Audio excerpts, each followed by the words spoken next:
সাংঘবের গল্পপাঠ চ্যানেলে আজকে আপনাদের জন্য রয়েছে তারাপদ রায়ের লেখা একটি গল্প, চুরিবিদ্যা। আপনারা যদি আমার চ্যানেলে নতুন হয়ে থাকেন তবে অবশ্যই চ্যানেলটি সাবস্ক্রাইব করে নিতে ভুলবেন না। শুরু হচ্ছে আজকের গল্প, চুরিবিদ্যা।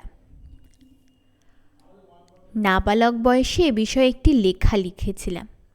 সম্ভবত সেটাই ছিল আমার প্রথম রম্যরচনা। এত বিষয় থাকতে ওই নিষ্পাপ বয়সে আমি কেন চুরিবিদ্যার উপর আমার প্রথম গদ্যটি লিখেছিলাম সেটা যার যেমন ইচ্ছা অনুমান করতে পারেন। কিন্তু আমার এখনও স্পষ্ট মনে আছে, ওই লেখাটি লিখতে গিয়ে আমি প্রভূত আনন্দ পেয়েছিলাম। লিখতে লিখতে টের পেয়েছিলাম তস্কর বৃত্তির প্রতি আমার একটা সহজাত টান রয়েছে।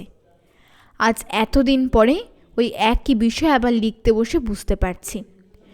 টান যতটাই থাকুক, তখন আমি এই বিষয়ে প্রায় কিছুই জানতাম না। ইতিমধ্যে দীর্ঘ 25 বছরের সঙ্গদোষে এবং কালদোষে বহু বিখ্যাত তস্করের সঙ্গে আমার পরিচয় হইয়াছে। অপরদিকে তস্করেরা এবং তস্কর বান্ধব বহু কোতোয়াল সাহেবও আমার খুবই ঘনিষ্ঠ। আমি আমার এই চুরিবিদ্যায় আপাতত শুধু খাঁটি চোরেদের কথা বলবো, আসল ও আদি চোরের দুঃখের কথা। এর মধ্যে ঠক, জোচ্চোর, প্রতারকদের টেনে আনব না। তার জন্য পরে কখনো সময় পেলে চেষ্টা করব। চোর দুই রকম, এক পুরুষের নতুন চোর অথবা বংশানুক্রমে বনেদি চোর বংশের সন্তান। এই এক পুরুষের নতুন চোরদেরই কষ্ট বেশি। আজকাল শীতকাঠি দুর্লভ, যা দু একটা গভীর রাতের অন্ধকারে কামারশালার পিছনের ঝোপে লুকিয়ে থেকে মশার কামড় খেয়ে কিনতে হয়, তারও দাম সাংঘাতিক। কিন্তু যাদের বাপ ঠাকুরদা চোর ছিলেন তারা নিশ্চয় উত্তরাধিকার সূত্রে জার্মান স্টিলের শীতকাঠি পেয়েছেন। সেরকম আজকাল আর পাওয়া কোথায় যাবে? আর তাছাড়া এখনকার কাঁচা লোহার শীতকাঠির ওপর ঠিক নির্ভর করা যায় না। 3 ইটের গাঁথুনি দেয়ালে 2টো ইট মাথার ঘাম পায়ে ফেলে খুলে ফেলেছেন, এমন সময় শীতকাঠিতে গেল ভেঙে। তখন সব পরিশ্রমী মাটি।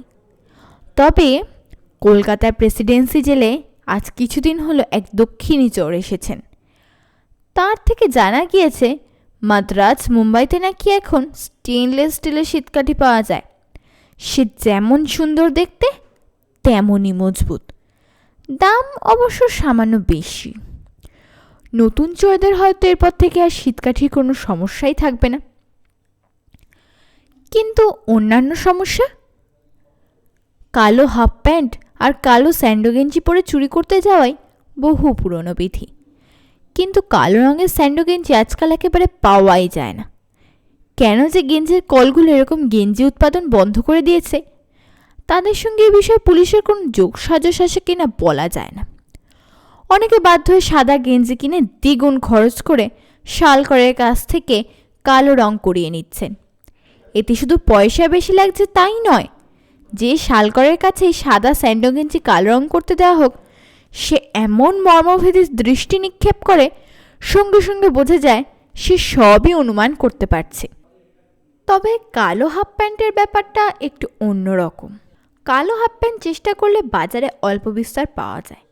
কিছু কিছু বিদ্যালয়ে সাদা হাফ শার্ট আর কালো হাফ প্যান্ট ইউনিফর্ম রয়েছে। আর নতুন যুগের অতিরিক্ত ভিটামিন এবং প্রোটিনে এবং সচ্ছল জনক জননীর ব্যাপক স্নেহে আজকাল বহু বালকই অতি নাদোষ নুদোষ। তাদের ইউনিফর্মের প্যান্ট যে কোনো প্রাপ্তবয়স্ক তস্করকেই চমৎকার ফিট করে। একটা ছোট্ট অসুবিধা রয়েছে যে প্যান্টের সঙ্গে ওই ইউনিফর্মের দোকান থেকে একটা সাদা হাফ শার্ট আর একজোড়া সাদা মোজাও কিনতে হয়। এত খরচ না বাড়িয়ে হরিষা মার্কেটে অথবা কোনো মঙ্গলবার করে হাওড়া হাটে গেলে শুধু কালো হাফ প্যান্টই সংগ্রহ করা যেতে পারে। একটা দুশ্চিন্তা থেকে যায়, অনেক সময় এসব প্যান্টের রং খুব কাঁচা থাকে। একবার ধুতে গেলে আর তার কালোত্ব থাকে না, কালো খড়ির গুঁড়োর মতো রং বের হয়। এমনিতে কাঁচা, কিন্তু অন্য কোনো কাপড় চোপড়ে লেগে গেলে খুব পাকা, আর কিছুতেই উঠবে না। চুরি করার তো সময় অসময় নেই, স্থান প্রস্থানও নেই। একবার নতুন কালো হাফ প্যান্ট পরে একটা বাড়ির পিছনে রেন পাইপ ধরে ঝুলতে ঝুলতে একজন চোর গৃহস্থদের ঘুমানোর জন্য প্রতীক্ষা করছিলেন। এমন সময় প্রচণ্ড বৃষ্টি এলো। বৃষ্টিতে ভিজে তার নতুন প্যান্ট থেকে কালো পিচ্ছিল এক তরল পদার্থ বেরোতে লাগলো। পিছল হয়ে যাওয়ার জন্য তার হাঁটু স্লিপ করতে লাগলো। তিনি আর রেন পাইপ আঁকড়ে রাখতে পারলেন না, হড়কে নিচে পড়ে গেলেন। আরেকবার আরেকজন ওইরকম একটা নতুন প্যান্ট একবার পরার পর কাস্তায় গিয়ে এক পুকুর জল কালো করে ফেলেছিল। পাড়ার লোকেরা যখন বুঝতে পারল এটা তাঁরই কীর্তি, এই মারে কি সেই মারে। আসলে এভাবে চলে না, চলতে পারে না। এই বৃত্তি থেকে ক্রমশ লোক সরে যাচ্ছে। নানা বাধা, নানা অসুবিধার জন্য এই প্রাচীন বিদ্যা ক্রমশ লুপ্ত। ধরা পড়া, মার খাওয়া অথবা জেল খাটা এগুলো সনাতন সমস্যা, যাকে ইংরেজিতে বলে নর্মাল প্রফেশনাল হ্যাজার্ড। এ তো থাকবেই, এ নিয়ে কোনো প্রকৃত চোর মাথা ঘামায় না। কিন্তু চুরি করার পোশাক, শীতকাঠি এগুলি তো আসল সমস্যা। তাছাড়া যেটা এখনো বলা হয়নি, গায়ে মাখা তেলের ব্যাপারটা তো আছেই। চুরি করতে গেলে গায়ে তেল মাখতেই হবে। এটা বহু পরীক্ষিত এবং সর্বসম্মত অতি পুরনো রীতি। দেহ তৈলাক্ত থাকার জন্য কত চোর যে আজ পর্যন্ত শেষ মুহূর্তে রক্ষা পেয়েছেন তারই অত্যা নেই। তেল যে খুব বেশি লাগে তা নয়, সারা শরীরে তেল মাখতে নেই। সেটা অনেক সময় ব্যক্তিগত অসুবিধার কারণ হয়ে দাঁড়ায়। তেল মাখতে হয় ঊর্ধ্বাঙ্গে 2 হাতে কবজি পর্যন্ত, বিশেষ করে ঘাড়ে, গলায় ও পিঠে। আর আজকালকার নতুন যুগের চোরেরা যারা পুরনোদের মতো কদম ছাড় দেন না, মাথায় মজা করে বড় চুল রেখেছেন, তাদের মাথার চুলেও তেল মাখাতে হবে।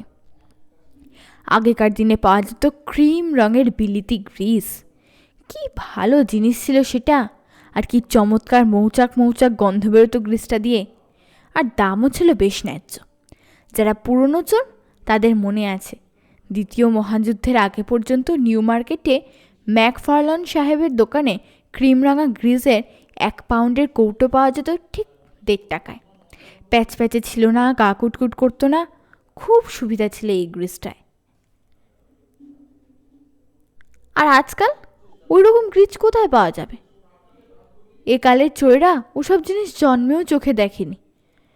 তারা গায়ে মাখিন পোড়া মবিল অয়েল, তারও দাম 1 বাটি 3 টাকা। সাংঘাতিক কুটকুটে আর বিষাক্ত দ্রব্য এটি। এই পোড়া মবিলের কল্যাণে শত সহস্র নিরপরাধ তস্করের টাকায় চর্মরোগের ডাক্তারদের বিশাল রমরমাও চলছে। প্রায় সব চোরের গায়ে ঘা প্যাচরা কিছুতেই সারতে চায় না। আর চুরির পরে ওই তেল শরীর থেকে তোলা কম কঠিন নাকি? এর মধ্যে আবার যারা শৌখিন কিংবা বড় লোক চোর আছেন, তারা কেউ কেউ গায়ে হোয়াইট ভেসলিন মাখা শুরু করেছেন। কিন্তু তারও দাম চড়তে চড়তে একটা ছোট কৌটোর 4 টাকা 4.5 টাকায় পৌঁছেছে। অবস্থা ক্রমশ এমন জায়গায় পৌঁছাচ্ছে যে চৌর্যবৃত্তির দিকে এখন নতুন লোককে আকর্ষণ করানো রীতিমতো অসম্ভব হয়ে যাচ্ছে। আর যারা পুরনো আছেন, জেলের বাইরে আছেন, তারাও ক্রমশই রোমাঞ্চকর কাজে তাদের উৎসাহ হারিয়ে ফেলছেন। যে উদ্দীপনা নিয়ে একদিন তারা একটি সফল চুরির জন্য রাতের পর রাত অধীর প্রতীক্ষা করতেন, এই দুর্দিনের বাজারে সেই উত্তেজনা আজ কোথায়?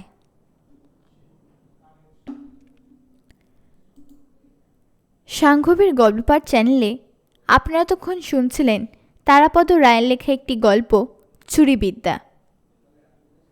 আপনাদের যদি আমার গল্পপাঠ ভালো লেগে থাকে তবে অবশ্যই গল্পপাঠটিতে একটি লাইক দেবেন এবং গল্পপাঠটি বন্ধুদের সাথে শেয়ার করবেন।